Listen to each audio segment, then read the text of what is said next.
Entonces yo lancé en su momento el concepto infoxicación, o sea, la intoxicación informacional, que cuajó, o sea, a la gente le gustó, es lo que en inglés sería el information overload, y yo creo que este es uno de los puntos fundamentales de la agenda del presente y del futuro, ¿no? O sea, cómo es capaz de manejar esa cantidad de información tomando lo más adecuado. La concentración, la voluntad de realmente entender algo es el antídoto de la infoxicación, y no es poner máquinas que te organicen todavía más y más información, pero eso la gente lo tiene que descubrir. O sea, yo tengo la esperanza que haya en este futuro que hackeemos una parte de los humanos que consideren que ser humano, entre otras cosas, es entender, profundizar, comprender y, digamos, ser feliz a partir de eso. La transformación se va a producir en el límite, ¿no? O sea, en la frontera. Se va a producir en los lugares en donde podemos plantearnos de manera radical cambio. Que las grandes empresas están bastante sometidas a lo que se llama el teatro de la innovación. Es decir, que hay mucha apariencia y que al final no pasa nada. Es decir, hay grandes empresas con presupuestos enormes de innovación que nunca pasa nada y que se crean mecanismos súper complejos, muy burocráticos, que eliminan totalmente la esencia de la innovación, que es ese atrevimiento y ese probar y prueba y error, etcétera, etcétera. ¿Es posible enseñar a alguien a ser agile? Yo creo que se pueden crear las condiciones para que los que lo sean más y por tanto animen a otros a probarlo. Future Hacker Life Path Future.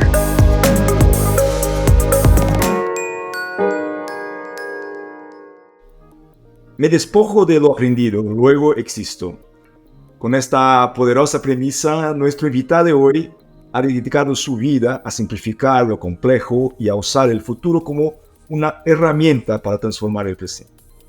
Bienvenidas y bienvenidos al Future Hacker, soy Eduardo Hija y hoy tenemos el honor de conversar con Alfonso Cornella, fundador del Institute of Next by Infonomia, una empresa de servicios de innovación que desde el año 2000 ha sido una fuente inagotable de ideas para cientos de innovadores.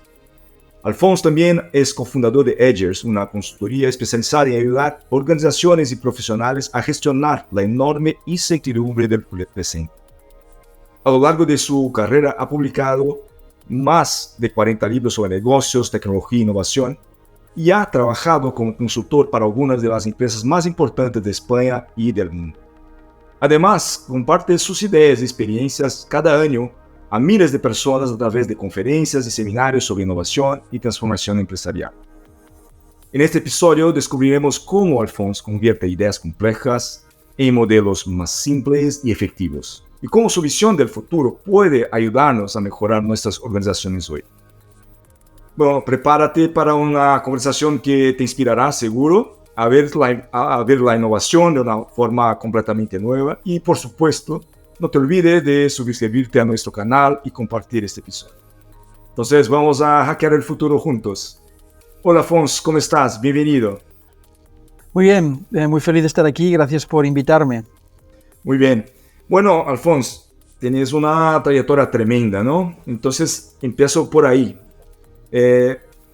Hace unos 30 años, ¿no? Ya que trabajas ya con la innovación, ayudando a personas y empresas. Esto era como en el momento en que Tim Berners-Lee, el nacimiento de la World Wide Web, en este momento el enfoque era la tecnología, la Internet.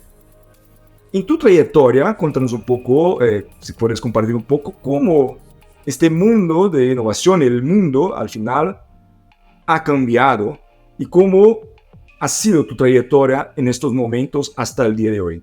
Vaya pregunta, Eduardo, empiezas muy fuerte.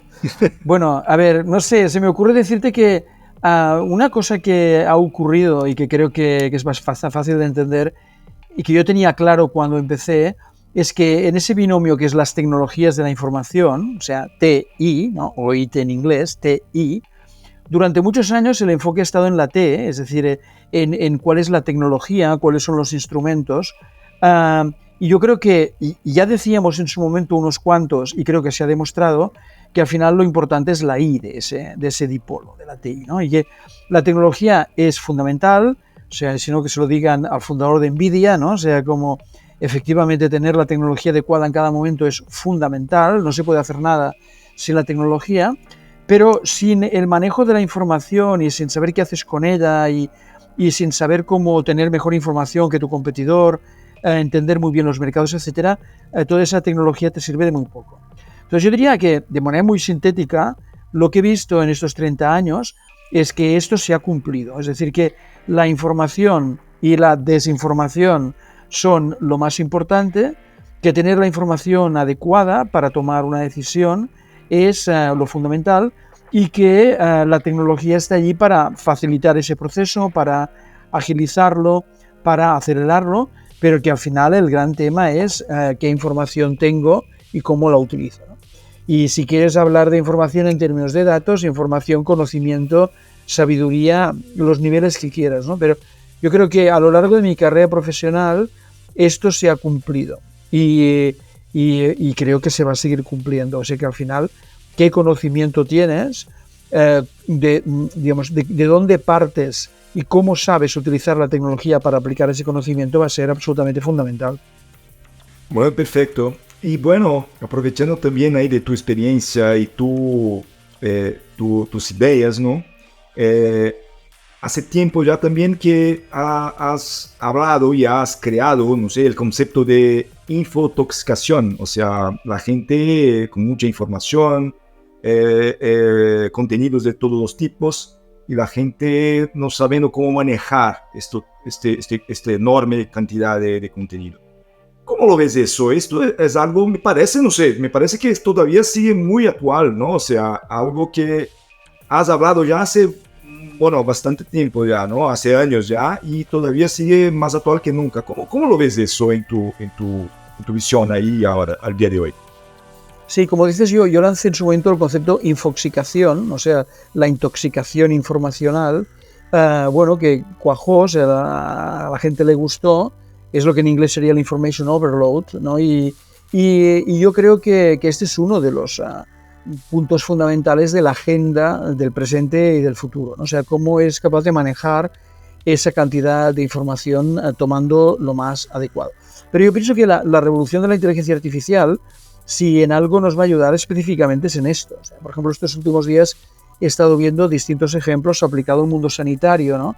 Entonces, ¿quién puede negar que a un doctor que tiene un determinado talento y que puede ayudar a una persona a resolver sus problemas médicos, no le es de utilidad una herramienta digital de inteligencia artificial que va tomando nota de todo lo que ocurre, le sintetiza, le busca otros casos y le ayuda a derivar un diagnóstico, ¿no? Es decir, que a lo largo de estas décadas, esa necesidad de tener la información adecuada se ha ido resolviendo con la incorporación de nuevas tecnologías, ¿no? En su momento fue la web, después apareció, pues, yo qué sé, los grandes buscadores, ¿no?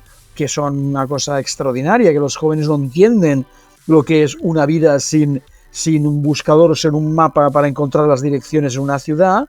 Y ahora estamos en el siguiente estadio, que es como la inteligencia artificial organiza toda esa información para que te puedas dedicar, al menos hipotéticamente, a poner criterios sobre esa información que obtienes y poder tomar una decisión. O sea, yo creo que hay una constante a lo largo de estas décadas de cómo, digamos, poner el énfasis más en la decisión sobre la información que tienes que no sobre en cómo organizar esa información. O sea, piensa que hace escasamente 40 años, 30 incluso, había bibliotecas que dedicaban una parte fundamental de su tiempo simplemente a poner los libros en su zona, en su sitio, ¿no? O sea, es una metáfora, pero es verdad. O sea, organizar la información con etiquetas, etcétera, etcétera.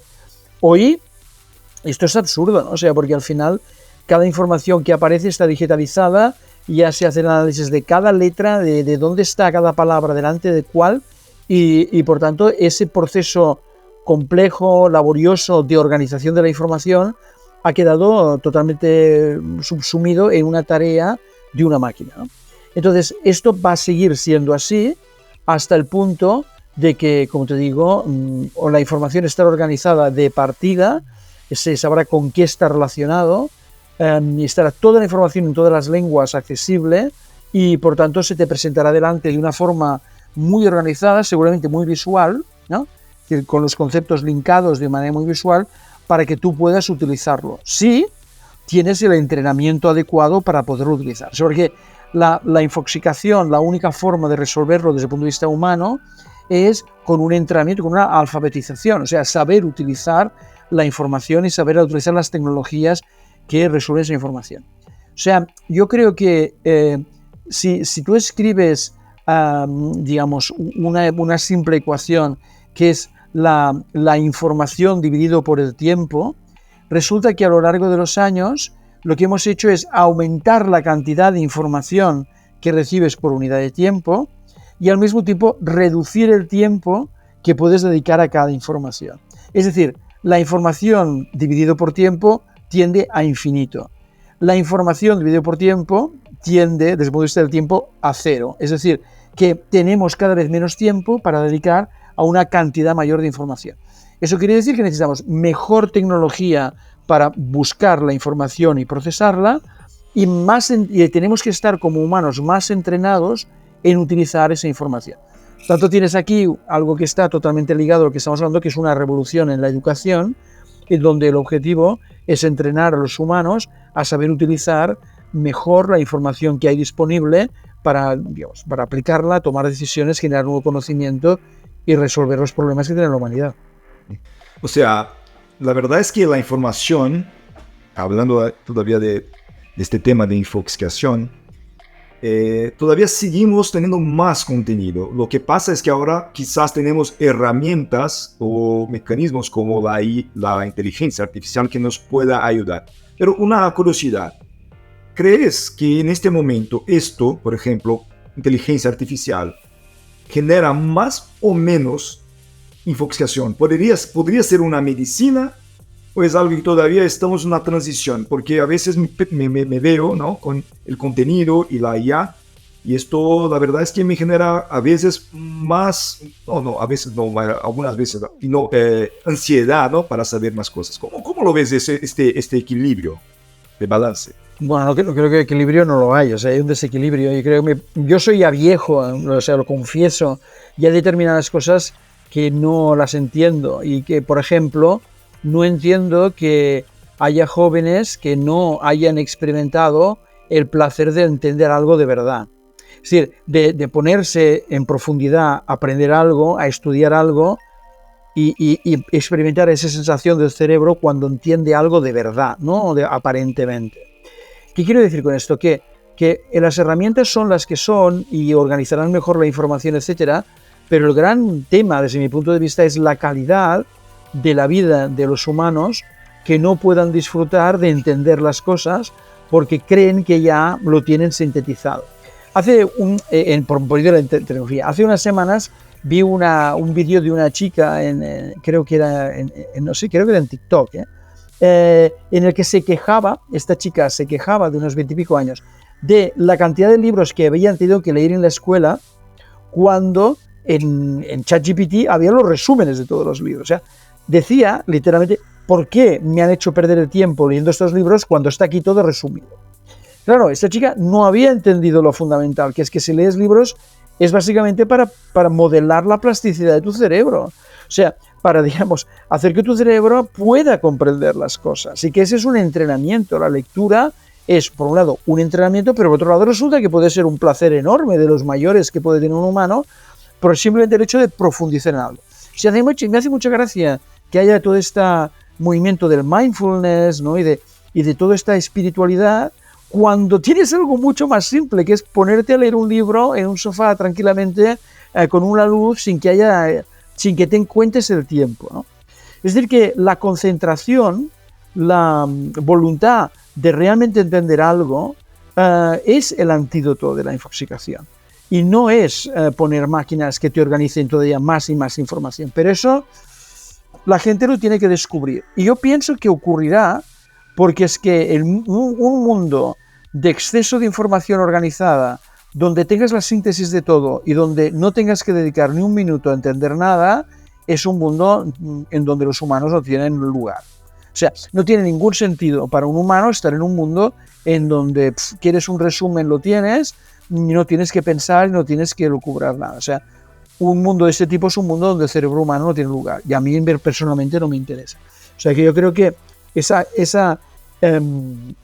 hablando de hackear el futuro, ¿no? O sea, esa evolución de la tecnología imparable, donde, por cierto, el principal motor es el egocentrismo de unas cuantas personas que quieren ser los primeros en demostrar que algo se puede hacer. O sea, son ególatras de la tecnología que piensan que si se puede hacer hay que hacerlo, independientemente de la salud en términos generales de la humanidad. Por tanto, ese egocentrismo llevará a esa tecnología, pero yo pienso que al mismo tiempo unos cuantos humanos se darán cuenta de que eso es que no les da ninguna satisfacción, no les da una vida con sentido, porque al final no profundizan en nada y no se sienten presentes en nada. Es decir, pasan toda su vida simplemente manejando datos que ni siquiera son ellos los que lo han procesado. O sea, yo tengo la esperanza que haya en este futuro que hackeemos una parte de los humanos que consideren que ser humano, entre otras cosas, es entender, profundizar, comprender y, digamos, ser feliz a partir de eso. O sea, es un cruce, ¿no?, de neuronas con sentimiento, con el corazón. Es un poco de todo, porque ese es humano, ¿no? No es simplemente solo corazón, ni tampoco solo pensamiento, ni tampoco acción. Es un poco de todo, ¿no? No sé, ahí me parece que el tema de educación, como comentabas, alfabetización o literacy, ¿no? O sea, algo que es fundamental en este contexto que estamos hablando.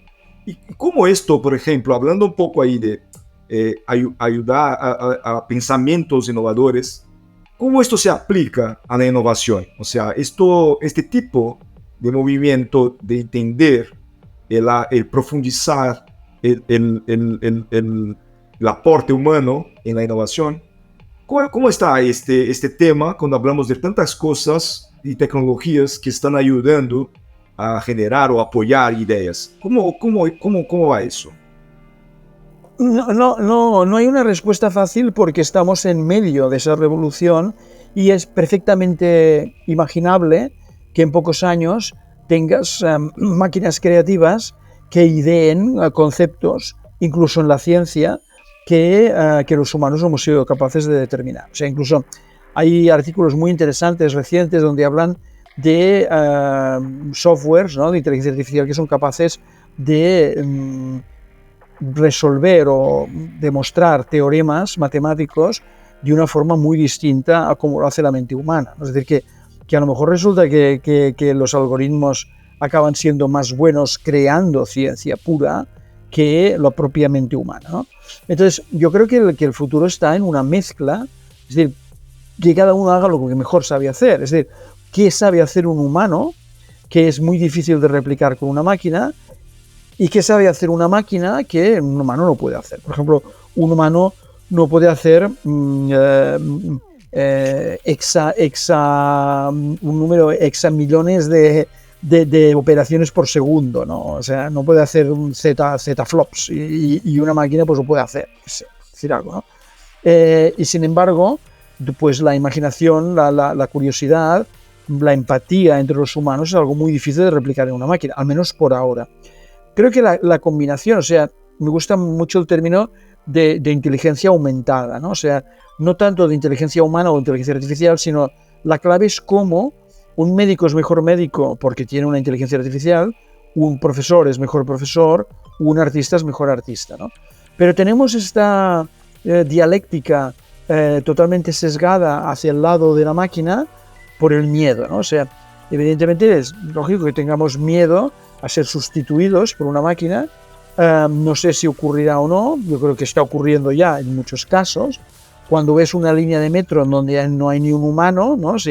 Y los trenes funcionan perfectamente, o cuando sabes que un avión está cruzando el Atlántico gracias a un software que controla totalmente el sistema y que los humanos están allá por si acaso, pero en realidad eso es un sistema que funciona solo. Entonces te das cuenta de que ya están aquí, ¿no? Estas sustituciones de los humanos. ¿Cómo somos capaces de darle una vuelta en positivo? Para mí es el gran tema. Y eso yo creo que parte de darle más relevancia a las características del cerebro humano que son difíciles de replicar.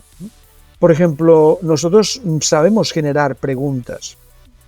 Y no digo que las máquinas no lo hagan, pero nosotros sabemos generar preguntas que pueden ser realmente muy sutiles, ¿no? Y somos capaces de conectar cosas también de una forma muy sutil, ¿no? De nuevo, las máquinas aprenderán de nosotros y lo harán.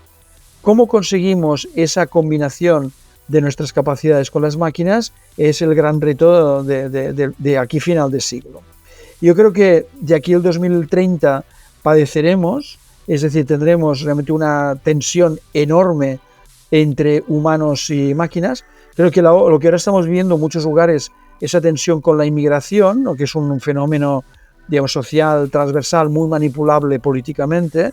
Yo pienso que del 2030 al 2040 el gran tema va a ser el de la sustitución de los humanos. O sea, tendremos ahí también conflictos sociales, tendremos grandes problemáticas porque se presentará desde el miedo y, de nuevo, políticamente, cuando hay miedo, pues hay opciones de ganar elecciones, ¿no? Sí. Sí, hablabas de miedo, ¿no? El miedo, bueno, una de las causas del miedo me parece ser el desconocimiento, es una de las causas, no necesariamente la única. Entonces, sí, ahí está en la alfabetización, o sea, que la gente conozca lo que estamos hablando y las posibilidades. Y esto genera conocimiento, disminuye el miedo, porque el miedo también bloquea o genera reacciones que quizás no sean las mejores, ¿no? Entonces, ahí está un poco, me parece, ¿no? Lo que hablabas. Y hablando de esto, ¿no? De tratamiento, de mirar de una forma distinta y entender cómo funciona, me interesaría mucho oír de ti un poco de esta visión, ¿no? De Edgers que habéis ahí creado o puesto ahí como una visión, una forma de mirar hacia el mundo, ¿no? O sea, me parece que estamos hablando de personas rebeldes, atrevidas, no sé, ¿cómo es eso? Explícanos un poco más de este concepto de Edgers. Es un concepto que salió hace un par de años como un poco consecuencia de mi trayectoria profesional y nos llega a la conclusión de que no es solo una cuestión de metodologías o de tecnología para hacer innovación, sino que al final es fundamentalmente una cuestión de actitud, ¿no? Y que las empresas necesitaban gente que pusiera nuevas preguntas, que pusiera en cuestión las cosas, como has dicho, atrevidos, rebeldes, audaces, etcétera, etcétera, ¿no? La metáfora que nos salió es que si una organización es una especie de ameba, una cosa, ¿no? Que tiene una frontera, si tú intentas cambiar las cosas desde el centro, pues los anticuerpos del sistema se te van a comer. Y es decir, ¿entiendes? Tú tienes una cosa cerrada, un sistema, quieres cambiar algo desde el centro, el sistema quiere funcionar a su manera, cualquier cambio es repelido, ¿no? O sea, hay una repulsión. Entonces, la única forma, por tanto, de transformar las organizaciones desde la frontera, haciendo un agujerito para que entre una infección desde fuera. Entonces, por tanto, se nos ocurrió que la manera de transformar organizaciones es desde la frontera, es decir, es no desde intentar cambiar el núcleo, el centro, la manera de hacer el status quo, creo que eso es fracasar, sino que la idea es ir convenciendo a la organización desde la frontera de que hay cosas nuevas, de que hay ejemplos exteriores, de que hay potencialidades que no se han explorado hasta ahora y que conviene crear una conversación con el exterior.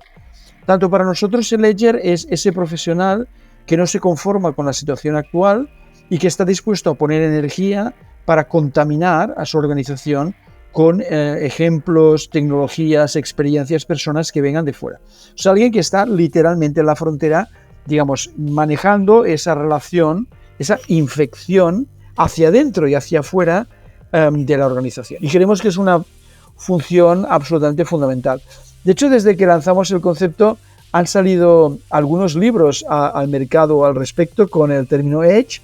Te puedo pronosticar, Eduardo, en la idea de hackear el futuro, que la palabra Edge va a ser una palabra fundamental en los próximos años. Déjame tomar un par de libros, desaparezco un segundo, no lo tenía preparado, pero para que veas que estamos hablando efectivamente de algo. Mira, este es un libro que acaba de salir, está muy reciente, On the Edge, ¿no? Es de Nate Silver, y fíjate que el subtítulo que tiene el libro es The Art of Risking Everything, ¿no? Es decir, y es un libro donde habla, pues mira, de personajes que no necesariamente me interesan, ¿no? Algunos de estos de la tecnología que hemos dicho, estos grandes ególatras, ¿no? Pero al mismo tiempo yo creo que, digamos, de lo que está hablando es de que realmente la transformación se va a producir en el límite, ¿no? O sea, en la frontera. Se va a producir en los lugares en donde podemos plantearnos de manera radical cambios, ¿no? Él habla de una metáfora que es The River, ¿no? O sea, la idea del The River es ese flujo, ¿no? De alta tolerancia al riesgo, el aprecio de la incertidumbre, la afinidad por los números, o sea, cuantificar las cosas, con una desconfianza, podríamos decir, instintiva, ¿no? En el conocimiento convencional. O sea, esto ya es Edgers, ¿vale? Porque tienes otro, este es otro libro que se llama Politics on the Edge, de Rory Stewart, que es un político británico, se lo he leído este verano, y bueno, o sea, este libro desmonta el modelo político actual, ¿no? Dice cómo el modelo político actual está equivocado y es ya, la gente se da cuenta y por eso no vota, ¿no? O las votaciones ya son para un lado o para otro de manera muy extrema, sin ningún tipo de racionalidad. Entonces yo pienso que cuando lanzamos este concepto hace 2 años intuíamos esto, pero se está demostrando que muchas organizaciones públicas y privadas, grandes y pequeñas, tendrán que hacer una inversión de tiempo de calidad para mirar cuáles son sus fronteras para explorarlas. Porque si no, simplemente van a tener grandes problemas. Bueno, me parece que hay una, como dices, ¿no? Una dirección de ser edger, o sea, está siempre a la frontera. Pero las organizaciones están listas para eso, porque, a ver, tener rebeldes en la organización no es algo cómodo y normalmente se expele la persona, o sea, se expulsa, un cuerpo, ¿no? Se mueve hacia afuera. ¿Cómo es eso? Porque esto no ha cambiado, no sé, porque desde el Innovator's Dilemma, que viene, bueno, la disrupción viene de fuera, desde abajo, porque la corporación no puede ver la innovación y no acepta la innovación, sigue siendo actual, en tu opinión. Es un poco de eso. ¿Cómo lo ves eso? Pero yo creo que la respuesta está en que no podemos seguir hablando de las organizaciones de manera genérica. O sea, la frase las organizaciones no entienden, ya no sirve. O sea, ¿qué organizaciones lo entienden y cuáles no? ¿No? O sea, la idea es que yo creo que sí que hay gente que lo entiende, que ya lo ha vivido, que ha vivido crisis en su modelo actual como consecuencia de una competencia que no se esperaba. Es decir, que de golpe aparecen agentes que ni siquiera existían, que les ponen en peligro. Y yo creo que, por lo tanto, que lo que nos tenemos que centrar es en aquellas organizaciones que lo entienden. O sea, no intentar evangelizar a los que creen que están en posesión de la verdad todavía y que no se han dado cuenta de que el tiempo ha cambiado y que están pasando otras cosas. Y por lo tanto nos tenemos que centrar en estas empresas, estas organizaciones que entienden que es necesario funcionar de otra manera, ¿no? Y esas existen, ¿no? Y además yo veo que hay muchos empresarios, cuidado que no estoy diciendo directivos, o sea, hay muchos empresarios que se juegan su dinero y que se dan cuenta de que el éxito que han tenido no es necesariamente sostenible en el tiempo y que pueden entrar realmente en riesgo si no cambian la forma de hacer o lo que hacen, o cómo lo hacen, o con quién lo hacen. Entonces, yo pienso que tenemos que empezar a encontrar casuística, o sea, que lo que hay que hacer es mostrar estas empresas. Yo, en nuestro proyecto Edgers, os invito a que veáis algunos de los vídeos de entrevistas que hemos hecho con empresarios o directivos, de gente que ya está en esta situación, o sea, empresas farmacéuticas que le dan la vuelta a su modelo de negocio, empresas de servicios que se dan cuenta de que lo que hacían ya no tiene ningún sentido, empresas que cambian la educación de manera radical, Es decir, que hay empresas que parten ya de un posicionamiento de poner en cuestión el status quo y que si no lo hacen están muertas. Por lo tanto, no me importa que haya... O sea, el término genérico, las empresas no entienden, no ese es el tema, sino quienes lo entienden, trabajemos con ellas. Perfecto, este es un punto muy importante. Te agradezco por poner de esta forma, porque claro, si generalizamos mucho más difícil de entender y de actuar, ¿no? Entonces, hablando pierdes mucha energía intentando convencer a la gente cuando de lo que se trata es de crear casuística, o sea, de trabajar con las que lo entiendan para que efectivamente los otros entonces estén convencidos. O sea, la manera de demostrar es desde el ejemplo de los que lo hacen. Y cogiendo este ejemplo, ¿no? De la gente que lo hace, de las empresas que tienen ahí perfil para hacerlo, ¿cómo, en tu experiencia, esto puede pasar? Porque aunque sea que exista una visión desde arriba del consejo de la empresa y de toda la empresa, de los principales ejecutivos, todavía la empresa sigue teniendo su vida, sus procesos, sus cosas. Aunque que exista esta cultura, ¿cómo un manager, en tu experiencia, puede hacer la diferencia? ¿Es desde dentro, desde fuera, desde explotando todo? ¿Cómo funcionaría eso? Bueno, Ledger es un gran storyteller, o sea, que tiene que saber explicar una historia y tiene que conseguir las afinidades, ¿no? O sea, nosotros tenemos 7 atributos para Ledger, ¿no? O sea, es curioso, es rebelde, es audaz, pero también es resolutivo, es un conector, es un multiplicador, ¿no?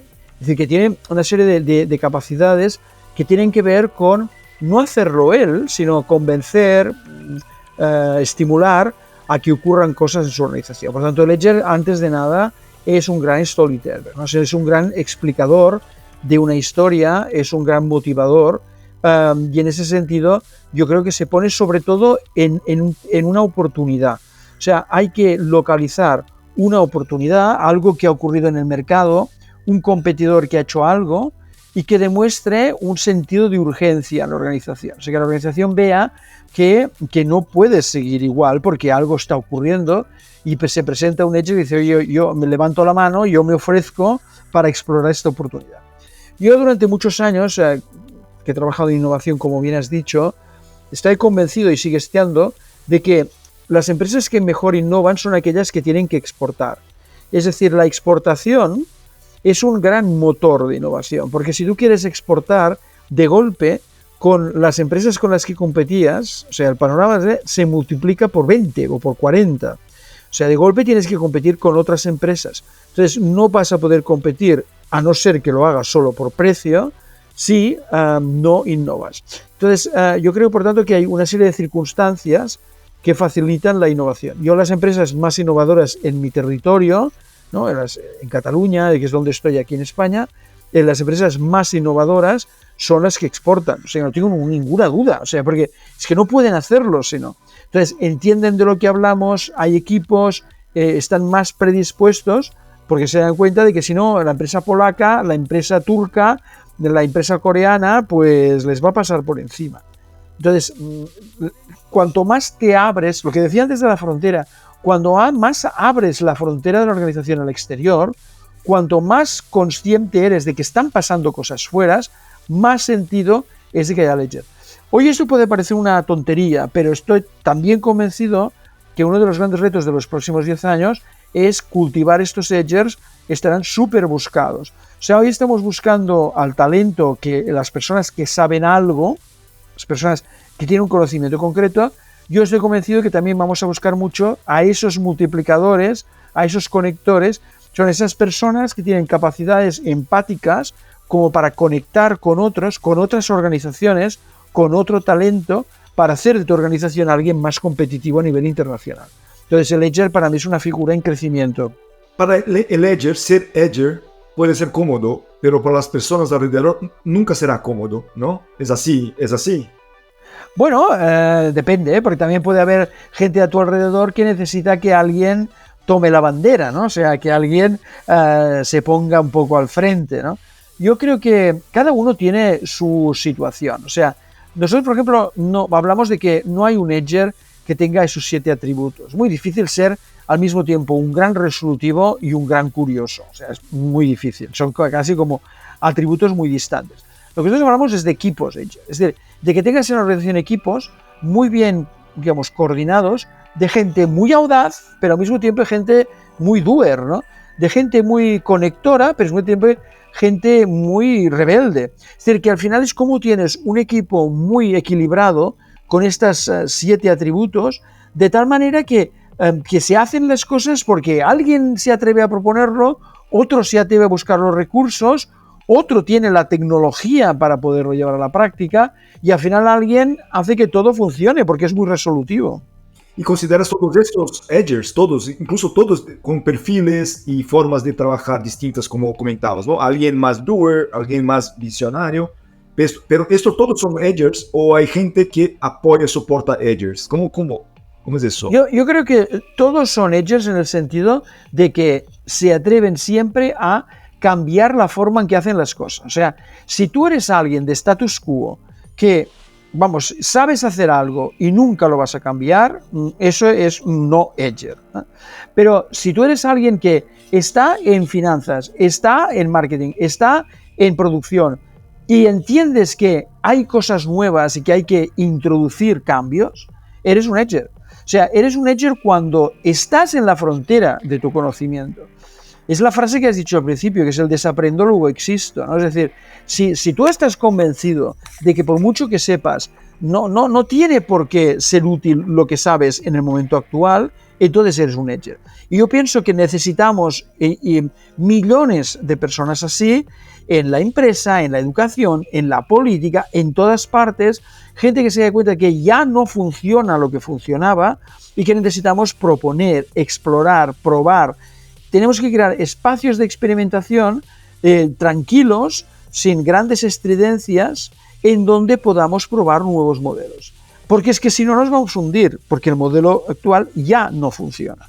Empezando ahora, si yo como, que sé, empresario, CEO, ejecutivo, me encanta esta idea. ¿Cómo identifico el edger? Me has comentado algunas de las características, pero ¿qué exactamente es un edger? ¿Cómo lo veo una persona y mira, esto es edger, esto no es edger, de una forma un poco más estructurada para mí, por ejemplo? Bueno, nosotros lo que hemos hecho es desarrollar un test, o sea, al final nos pusimos a trabajar con un grupo de psicólogos de empresa y desarrollamos un test que nos ha sido de mucha utilidad. O sea, las personas que lo hacen ven los 7 atributos dónde están, ¿no? O sea, dónde se sienten más cómodos. Y eso nos ayuda también a determinar un aspiracional. Es decir, mira, yo soy muy resolutivo, no soy nada curioso, tendría que hacer algo, ¿vale? Entonces, por tanto, esa es la primera idea, tenerlos mapificados a través de esta herramienta. Pero yo creo que la pregunta, si me permites modificarla, no es tanto,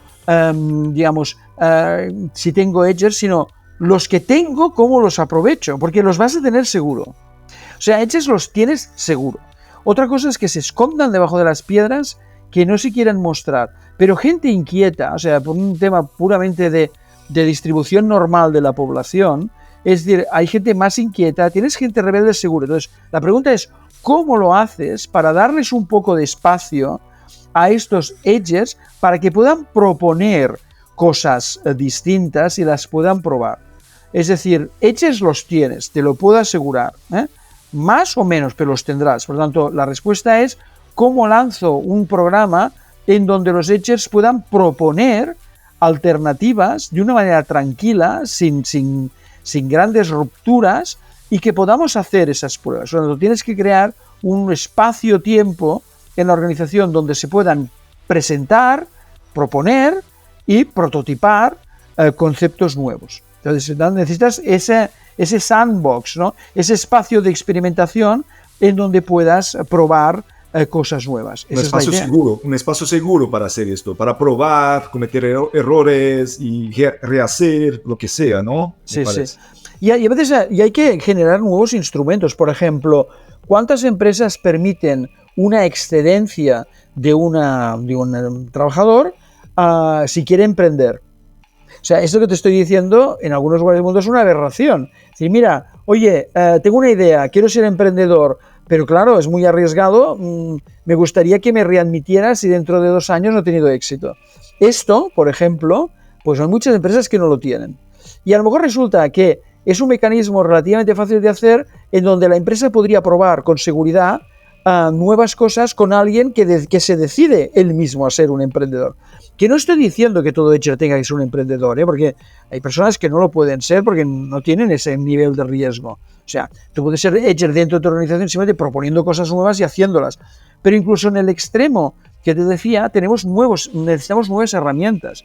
Es decir, ¿cómo consigues que ese espacio de prueba, de experimentación, sea o muy poco arriesgado, o sea, vamos a hacer un prototipo, o muy arriesgado, vamos a montar una startup y tú vas a ser el que lo lidera y dejas de ser parte de esta empresa porque tienes que buscar la vida en esa nueva organización. Ahora, eso sí, si no te funciona, habremos aprendido todos y puedes volver a la empresa. Es decir, que desarrollaremos nuevos modelos de relación entre empresa y talento por fuerza, porque el talento va a estar muy buscado. O sea, porque gente que realmente sepa algo con profundidad y sepa hacerlo, no hay tantos. O sea, y van a ser una joya que vamos a mimar todos para poder sacarle partido con el objetivo de poder sobrevivir como empresas. Y como capacidad, cuando hablamos de capacidad de las organizaciones de absorber este tipo de provocación o cambio, disrupción, lo que sea, estamos hablando ahora mismo de una empresa con capacidad financiera para soportar este tipo de cosas, o no hace falta que sea, porque startup por definición tiene que hacer algo nuevo, entonces es parte de su ADN, claro. Cuando hablamos de las empresas grandes, todos saben que es necesario innovar, pero tenemos las empresas grandes que tienen capacidad de tener relaciones con el mercado, incluso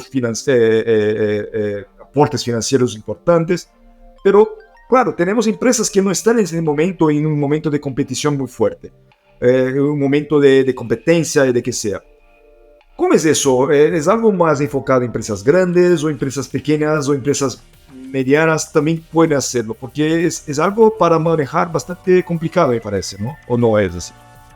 Yo creo que no tiene por qué ser complicado. De hecho, mi experiencia de muchos años es que las grandes empresas están bastante sometidas a lo que se llama el teatro de la innovación. Es decir, que hay mucha apariencia y que al final no pasa nada. Es decir, hay grandes empresas con presupuestos enormes de innovación que nunca pasa nada y que se crean mecanismos súper complejos, muy burocráticos, que eliminan totalmente la esencia de la innovación, que es ese atrevimiento y ese probar y prueba y error, etcétera, etcétera. O sea, que yo pienso, mi experiencia me dice que donde es mejor innovar es en las empresas medianas, que van bien, o sea, que tienen un negocio, que tienen un mercado y que tienen que, someterse al riesgo de arriesgarse, o sea, de no seguir igual.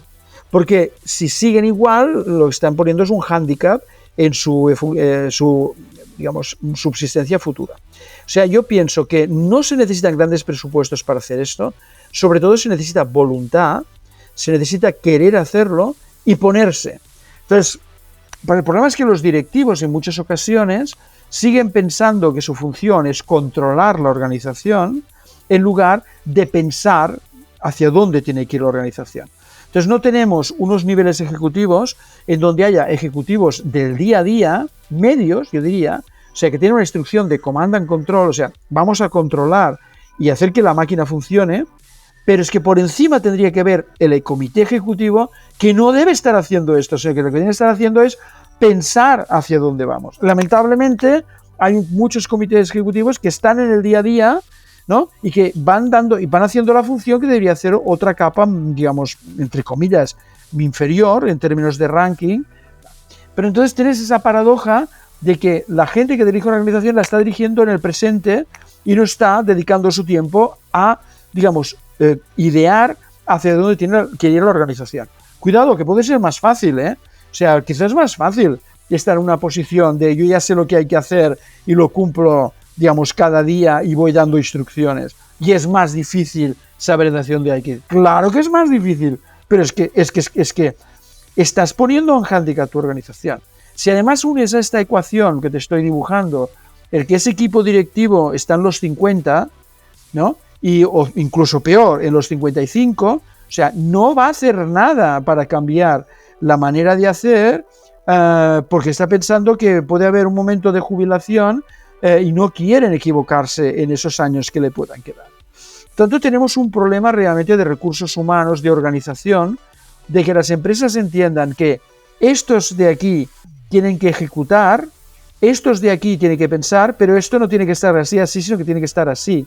Es decir, que el nivel de la ejecución y el nivel del pensamiento, o sea, el nivel de la explotación del negocio y de la exploración del negocio tiene que estar al mismo nivel. Tradicionalmente la explotación es la que ha ganado, porque es lo que permite pagar las nóminas de los empleados, los salarios, etcétera, etcétera, pero el problema es que esto funciona hasta que el negocio se hunde. Entonces, si no tienes un nivel de exploración que te lo crees igual y donde vas explorando cosas nuevas, pues, entonces, de nuevo, esto es difícil de hacer, depende de cómo lo hagas, pero si la gente está estimulada, motivada, forma parte de su futuro personal el participar en esa organización y no son meros mercenarios que reciben un salario, si tienes una organización de gente motivada, estas dos cosas pueden estar equilibradas con con una cantidad de recursos limitada. Hay que tener una visión emprendedora, ¿no? Porque arriesgar cosas nuevas, definir nuevos procesos, procedimientos, lo que sea, equipos, motivar al equipo, cultura también, ¿no? Entonces es algo muy... Es una cuestión de cultura, ¿no? Al final es eso, ¿no? De que la gente tenga una cultura de mirar y el riesgo no es un problema, sino que una oportunidad o una necesidad en este caso, ¿no? De la sobrevivencia.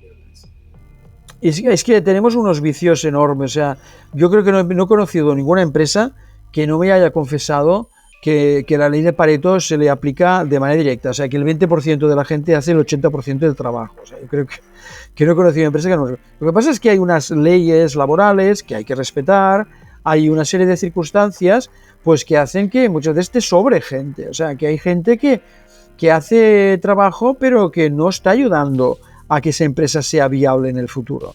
Quizá porque no le estás dando la ocasión, ¿eh? No te estoy diciendo que la gente no quiera.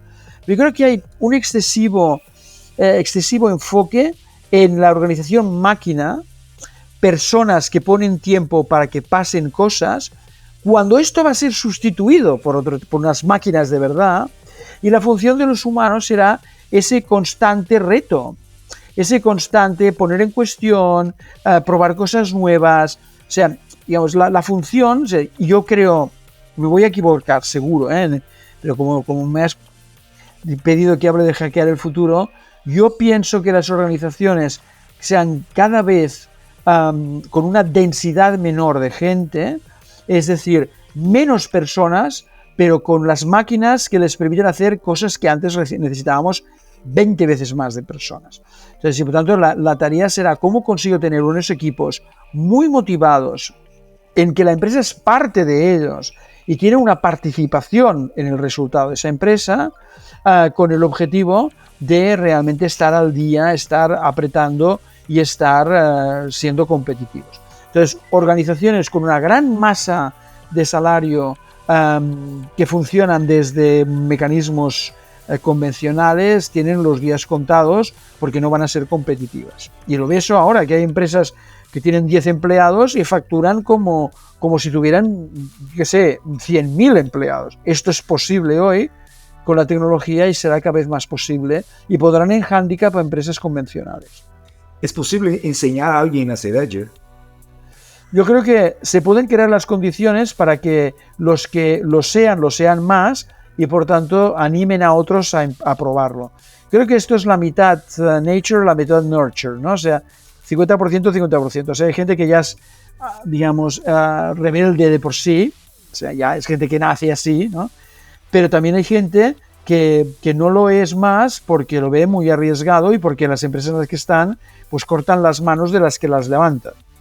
Entonces yo creo que hay una mezcla, pero lo que sí es verdad es que forma parte del espíritu humano la curiosidad, la rebeldía. O sea, lo que nos hace humanos es justamente el experimentar, el probar, el proponer cosas diferentes. Entonces, todo el mundo tiene un componente de Edger, pero las organizaciones pueden crear un contexto más favorecedor y tienen que crear las normas, porque no estoy diciendo que sea cualquier cosa y tal, sino cómo creamos unas reglas del juego para que se puedan proponer y probar cosas en las que haya un acuerdo que tiene sentido. Pero, digamos, dejar más tiempo a explorar que no explotar. Sí. Bueno, Alfonso, aquí seguramente tiene experiencia, visión ahí para seguirnos hablando mucho más cosas, ¿no? Que me gustaría hablar, pero estamos llegando al final de nuestra charla acá. Pero quiero hacer una última pregunta un poco más relajada quizás ahí. Si pudieras hackear el futuro, implantar una sola idea en las empresas de hoy, ¿cuál sería? Esta pregunta no me la esperaba, ¿eh? A ver, yo creo que lo que haría es sobre todo dar más ancho de banda a los jóvenes. Pienso que un gran problema de las empresas, al menos en Europa, no sé si en Latinoamérica es igual, pero creo que en Europa y seguramente en Estados Unidos también hay un problema de excesiva... O sea, de que las empresas siguen controladas por personas de una generación que ya no toca porque la tecnología ha avanzado muy rápidamente. O sea, hay un desacople muy claro entre capacidad directiva en un mundo que ya no es como era. Entonces yo, si tuviera que hacer algo, lo que haría es crear en todas las empresas un consejo directivo opcional con gente joven que tuviera, o sea, a las que se le propusieran los mismos problemas que tiene que debatir el comité ejecutivo real de forma consultiva para ver cuál es la opinión de las personas que están en otra generación. O sea, crearía como un mecanismo, digamos, dual. Hay que crear muchas dualidades en muchos temas. O sea, lo que no puede seguir siendo es una única forma de ver las cosas, con una única metodología, con una única tecnología. O sea, el mundo se ha hecho mucho más complejo como para resolverlo desde perspectivas uniformes. Entonces, si yo tuviera una sola idea, es cree un comité directivo de gente joven a la que pueda preguntar de forma consultiva cómo resolvería los problemas que usted está resolviendo desde su comité ejecutivo convencional. Muy buena idea. Tomo nota y espero que la gente que nos está viendo también pueda quizás ahí probar este tipo de, testear, ¿no? Bueno, Alfonso, muy agradecido por tu tiempo. Bueno, la charla me encantó, podría, como comentado, hablar mucho más. Pero me gustaría agradecerte entonces por el tiempo, por compartir tu conocimiento con nosotros. Y espero verte pronto en algún otro episodio de Future Hacker, en nuestra comunidad, lo que sea. Pero muchas gracias, Alfonso. Gracias a vosotros y de nuevo, simplemente espero haber sido de alguna utilidad a alguien. Future Hacker. Life. Path. Future.